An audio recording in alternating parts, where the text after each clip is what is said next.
আশা করছি সকলে খুব ভালো আছেন।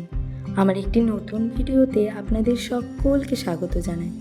আজ সোমবার সকাল 9টা মতো বাজে।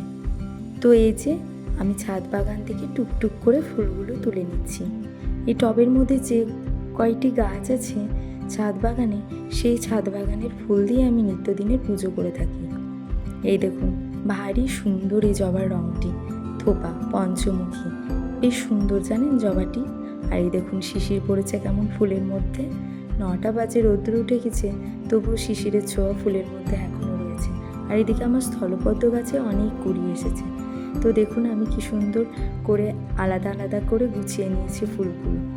তো নয়নতারা গাছ না, এই বেশ 12 মাসই ফুল হয়, কিন্তু শীত আসছে বলে কমে আসছে। এদিকে দেখুন এই যে শিউলি ফুল, কি সুন্দর হয়েছে না শিউলি ফুলগুলো। গাছের উপরেও রয়েছে একটি। শিউলি ফুল কোড়াতে জানেন তো বেশ ভালোই লাগে।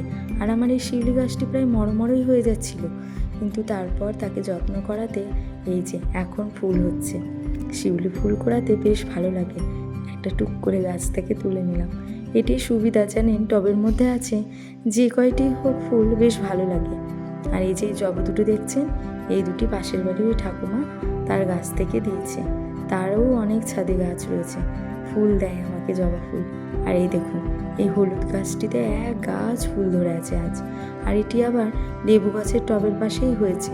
তো তুলতে পুরো মনই যাচ্ছে না, এত সুন্দর লাগছে গাছটি দেখতে, পুরো ফুলে ভর্তি হয়ে আছে।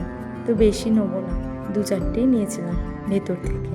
বেশ ভালো লাগছে তো গাছটি দেখতে। তাই এই দেখুন টুকটুক করে আমার ছাদ বাগানে গাছ থেকে কতগুলি ফুল হয়ে গেল। বেশ ঠাকুরকে ভালোভাবে আজ সাজানো যাবে। আজ জানেন তো বেশ অনেকগুলি ফুলই পেলাম। কদিন ধরে তো ফুলই ফুটছে না সেভাবে, শীতের আবহাওয়া আসাতে। তো এবার আমি পুজোটা সেরে নিই। এই যে আমি এখন ঠাকুর ঘরে চলে এসেছি। আমার গোপু সোনাদের একটু স্নান করিয়ে নেবো আজ, তারপর পুজো সেরে নেবো। এই যে আমার ভোগ দিয়ে পুজো করাও হয়ে গেছে। তো চলুন ভিডিওটি আজকের মতো